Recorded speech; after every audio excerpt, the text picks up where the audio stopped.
Hello everyone, Arrow here, and I'm bringing you something unique today.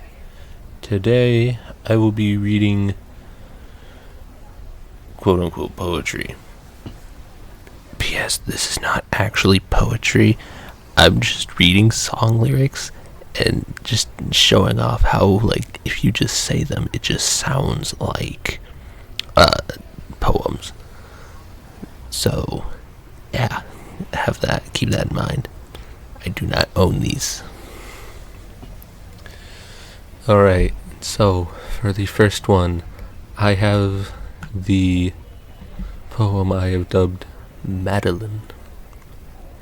And even when you lost your hair, to shame and so much gum, I stood beside you then and there, until the cut was done. And even when I lost myself in all of those tall trees, you took me down, you held me up, you patched my bloody knees.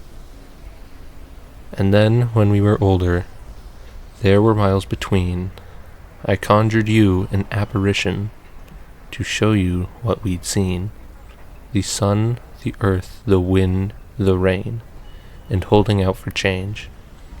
And all the snow you couldn't let go, you danced atop a train.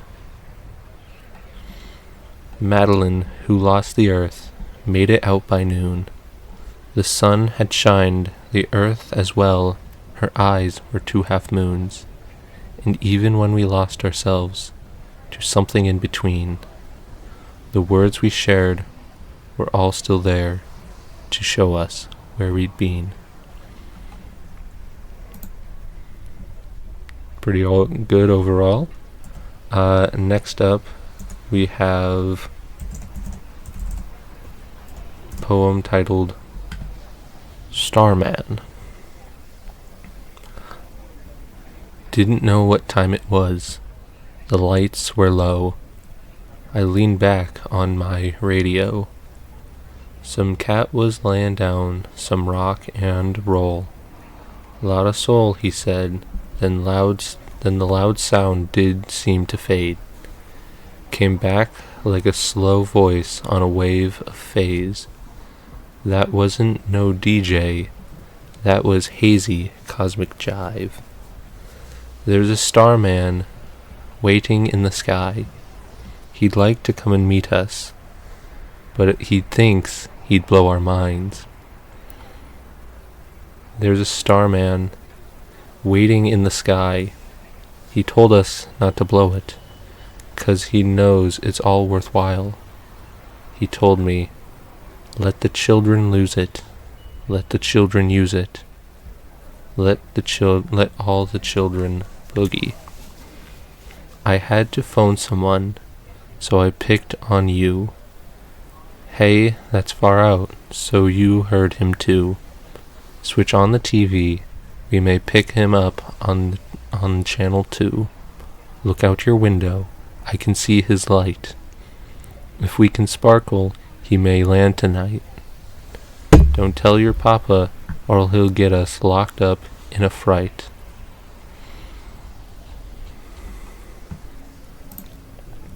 There we go. And now for the final one, titled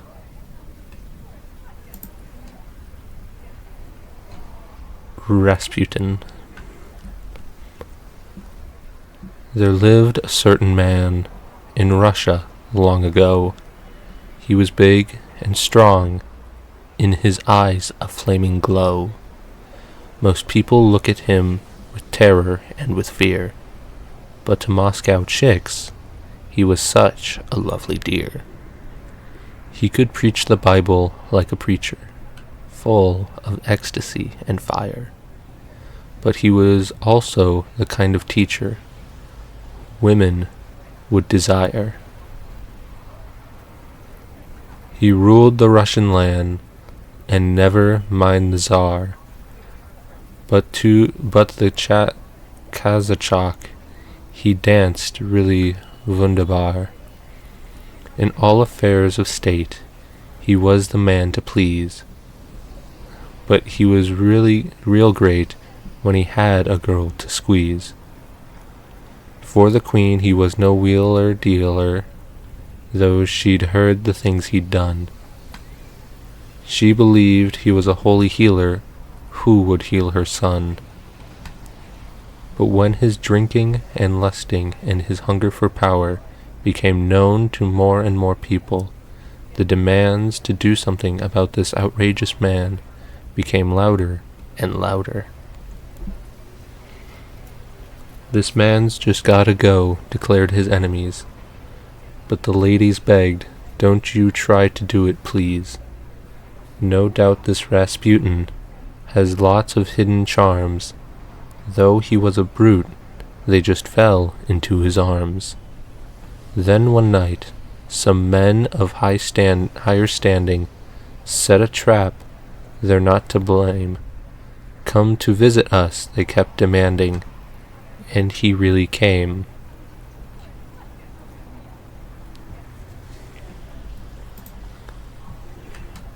Thank you for coming to this and listening to these quote-unquote poems. I hope that I really proved my point here. This is purely for funsies. Yeah, again, I don't own any of these. So, anyways, have a nice day or night. Bye.